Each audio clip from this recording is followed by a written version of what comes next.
श्री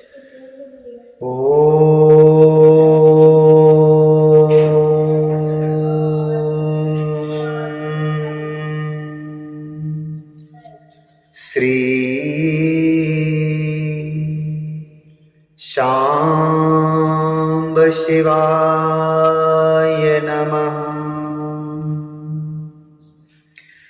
ओम श्री गणेशाय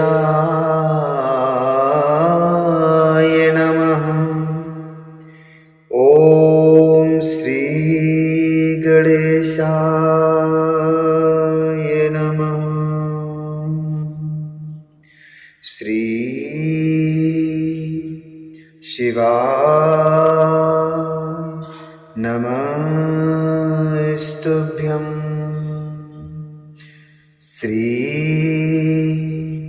शिवाय नमस्तुभ्यं।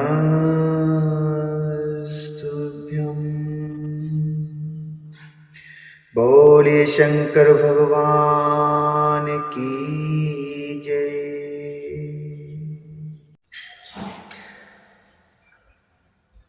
सती खंड के अध्याय 14वें में आज हम प्रवेश करेंगे और जिसमें वर्णन है दक्ष की 60 कन्याओं का विवाह।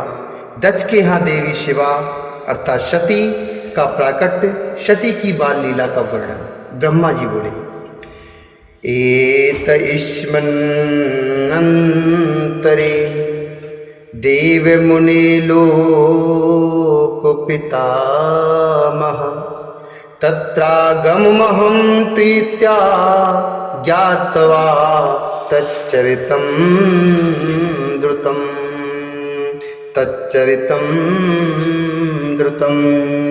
अशान्तवयेमहं दक्षं पूर्ववत्सो विचक्षणः अकार समतेन स्वेष्णेहं तव सुप्रीतं मावहन् सुप्रीतिमावहन्।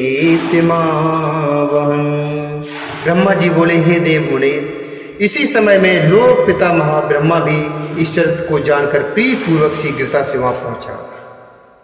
मैंने पूर्व की भांति दक्ष प्रजापति को धैर्य धारण कराया, जिससे वे प्रसन्न होकर आपसे पूर्ववत स्नेह करने लगे।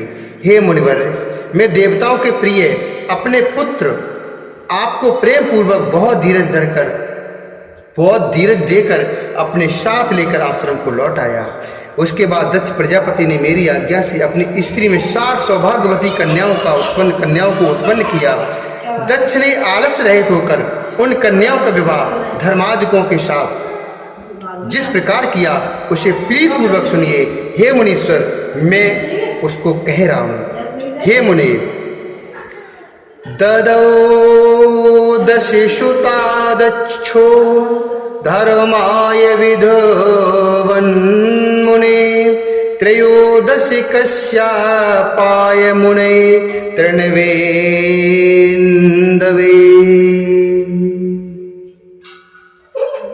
हे मुने, दक्ष ने 10 कन्याएं धर्म को, 13 कश्यप मुनि को और 27 कन्याएं चंद्रमा को विधि पूर्वक दी। 2 कन्याएं अंगिरा तथा कृसाव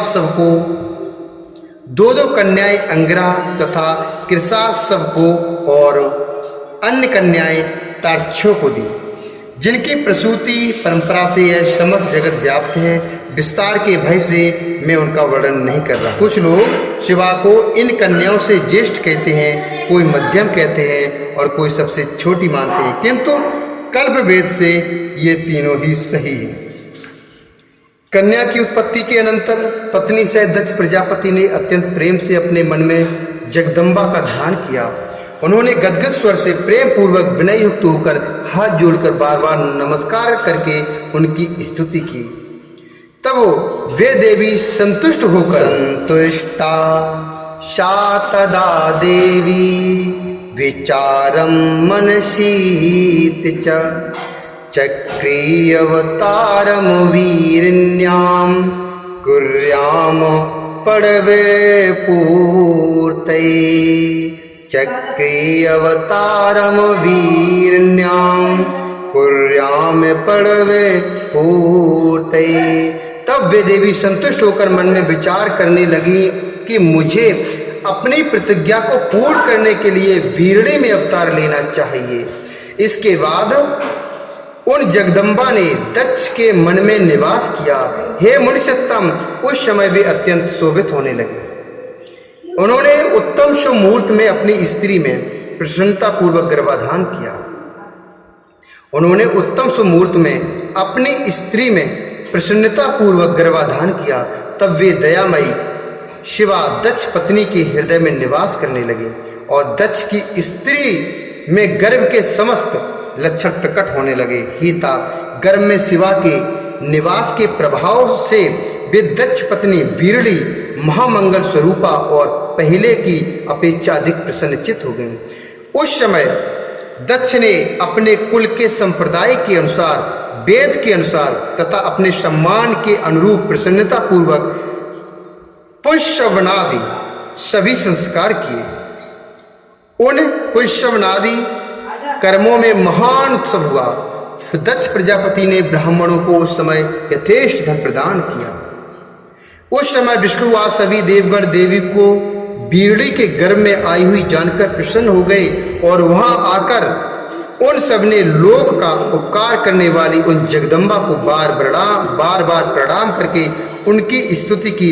इसके बाद प्रसन्नचित होकर वीरणी तथा दक्ष प्रजापति की बहुत ही प्रशंसा कर वे अपने अपने घर चले गए। हे नारद, हे मुनि, इस प्रकार 9 मास पूर्ण हो गए।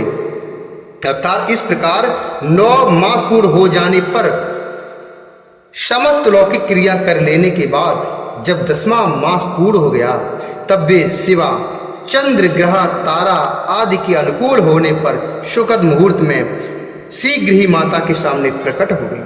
उनके उत्पन्न होते ही प्रजापति दक्ष बड़े प्रसन्न हुए तथा उनके प्रकृष्टि तेज को देखकर उन्होंने उन्हें वही शिवा देवी समझा।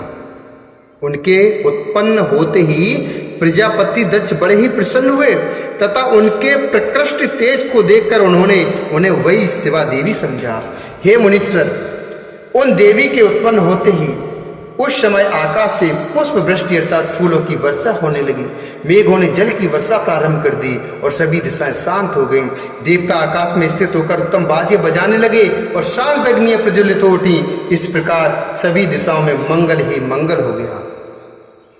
वीरणी में उत्पन्न हुई उन जगदम्बा को देखकर दक्ष भक्ति पूर्वक हाथ जोड़कर उन्हें नमस्कार करके स्तुति करने लगे। दक्ष बोले, हे महिषानी, हे सनातनी, हे जगदम्बे, आपको नमस्कार है। महेशानि नमस्तुभ्यं जगदम्बे सनातनी, कृपां कुरु महादेवी सत्ये सत्य स्वरूपिणी, शिवा शांता महामाया योग निद्रा जगन्मयी, या प्रोच्यते वेद विद् भर्नमामि त्वाम हित वहाम, वेद विद वर्णमामि त्वाम हितवाम। दक्ष बोले, हे महिषान, हे सनातनी, हे जगदम्बे, आपको नमस्कार है। हे सत्य स्वरूपणी, हे महादेवी, मेरे ऊपर दया करें। वेद के ज्ञाता जिन्हें शिवा, शांता, महामाया, योग निद्रा तथा जगन्मयी कहते हैं, उन आप हितकारिणी देवी को मैं नमस्कार करता हूँ, जिन्होंने पूर्व काल में ब्रह्मा जी को उत्पन्न कर इस जगत की सृष्टि के कार्य में नियुक्त किया है। उन परमा जगन माता आप महेश्वरी को मैं नमस्कार करता हूँ, जिन्होंने सदा संसार के पालन के लिए विष्णु को नियुक्त किया है। उन परम जगन माता आप महेश्वरी को मैं नमस्कार करता हूँ, जिन्होंने संसार के विनाश के लिए रुद्र को नियुक्त किया है। उन परमात्मा जगन माता आप महेश्वरी को मैं नमस्कार करता हूँ।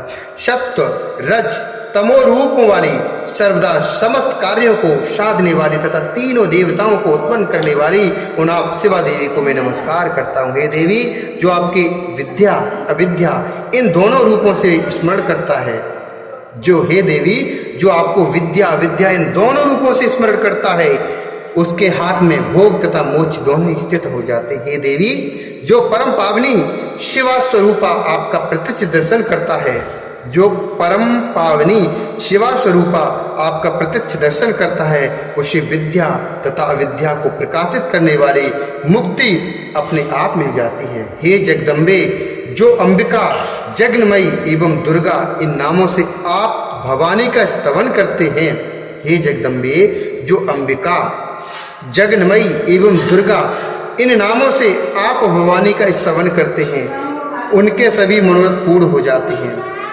ब्रह्मा बोले, जब इस प्रकार जगन माता शिवा की स्तुति दक्ष प्रजापति ने की तब वे दक्ष से इस प्रकार से कहने लगी जिससे कि माता वीरणी न सुन सके। जब इस प्रकार जगन माता शिवा की स्तुति दक्ष प्रजापति ने की तब वे दक्ष से इस प्रकार से कहने लगी जिससे कि माता वीरणी न सुन सके। नाना प्रकार के रूपों का धारण करने वाली उन परमेश्वरी शिवा ने सबको मोहित करके इस प्रकार सत्य कहा कि उसे केवल दक्ष ही सुन सके, अन्य कोई नहीं।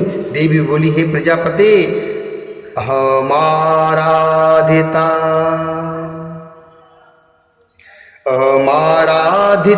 पूर्वं श्रुतार्थं ते प्रजापते ईप्स्तं तव सिद्धं तु तपोधारे सम्प्रति ईप्स्तं तव सिद्धं तु तपोधारे सम्प्रति।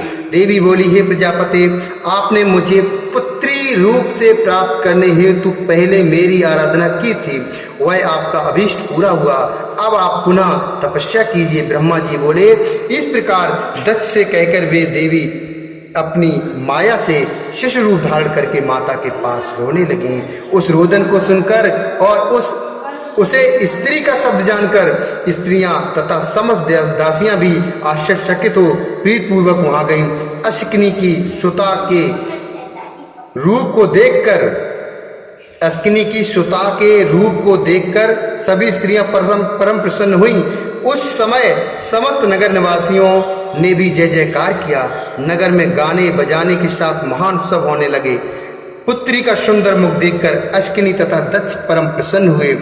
दक्ष प्रजापति ने विधि पूर्वक वेद वहित कुलाचार किया और ब्राह्मणों को दान दिया तथा अन्य लोगों को भी बहुत साधन दिया। वहाँ सभी ओर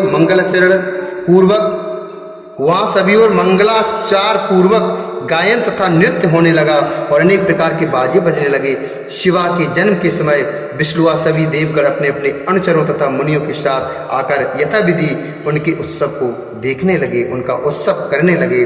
दक्ष कन्या के रूप में अवतरित हुई उन परमेश्वरी जगदम्बा को देखकर देवताओं ने विनय पूर्वक उन्हें प्रणाम किया और अनेक प्रकार के उत्तम स्तोत्रों द्वारा उनकी स्तुति की। सभी देवता प्रसन्न होकर जय जयकार करने लगे और दक्ष तथा वीरणी की विशेष रूप से प्रशंसा करने लगे। दक्ष ने प्रसन्न होकर विष्णु आदि देवताओं की आज्ञा से सभी गुणों से संपन्न होने के कारण उस प्रशस्त अंबिका का उमा यह नाम रखा। उसके बाद लोक में उनके अन्य नाम भी पड़े जो मंगल करने वाले तथा लोगों के दुख को दूर करने वाले थे। उस समय दक्ष प्रजापति ने हाथ जोड़कर विष्णु, मुझ ब्रह्मा, संपूर्ण मुनियों तथा देवताओं की स्तुति करके भक्ति पूर्वक सभी लोगों का पूजन किया। उसके बाद विष्णु आज सभी देवगण दक्ष की प्रशंसा करके शिवा तथा शिव का स्मरण करते हुए अपने अपने स्थानों को चले गए। उसके बाद माता ने भी यथोचित रूप से उस कन्या का संस्कार कर बालकों की स्तनपान विधि से उसे अपना दूध पिलाया। महात्मा प्रजापति दक्ष तथा वीरणी ने बड़ी सावधानी के साथ उस कन्या का लालन पालन किया, जिससे वह शुक्ल पक्ष के चंद्रमा की कला के समान प्रतिदिन बढ़ने लगी। हे दुष्श्रेष्ठ, उस कन्या में बाल काल में ही सभी सद्गुण प्रविष्ट हो गए। जैसे चंद्रमा में सभी मनोहर कलाएं अपने आप आ जाती हैं। जब वह सखियों के बीच में जाकर अपने भाव में मग्न होती थी तब प्रतिदिन शंकर जी की प्रतिमा का बार बार निर्माण करती थी। जब वह शिवा बालोचित गाने गाती तो वह काम पर शासन करने वाले हर रुद्र तथा स्थाणु का गाने के बहाने स्मरण करती थी। जब वह शिवा बालोचित गाने गाती तो वह काम पर शासन करने वाले हर रुद्र तथा स्थाणु का गाने के बहाने स्मरण करती थी। दक्ष प्रजापति तथा बीड़ी का स्नेह दिन प्रतिदिन उस कन्या पर बढ़ता ही गया। यद्यपि वह बालिका थी, फिर भी वह अपने माता पिता में बड़ी भक्ति रखती थी। सभी बालोचित गुणों से भरपूर वह उमा देवी अपने घर के सभी कार्यों को निपुणता से संपन्न कर प्रतिदिन अपने माता पिता को संतुष्ट करने लगी। इस श्री शिव महापुराणे द्वितीयाम रुद्र संहितायाम द्वितीय शती खंडे शती जन्म बाल लीला वर्णनम नाम चतुर्दशो अध्याय। इस प्रकार श्री शिव महापुराण के अंतर्गत द्वितीय रुद्र संहिता के द्वितीय शती खंड में शती जन्म एवं बाल लीला का वर्णन नामक 14वां अध्याय पूर्ण हुआ। बोली शंकर भगवान की जय, भगवती मैया की जय, श्री हरि नारायण भगवान की जय।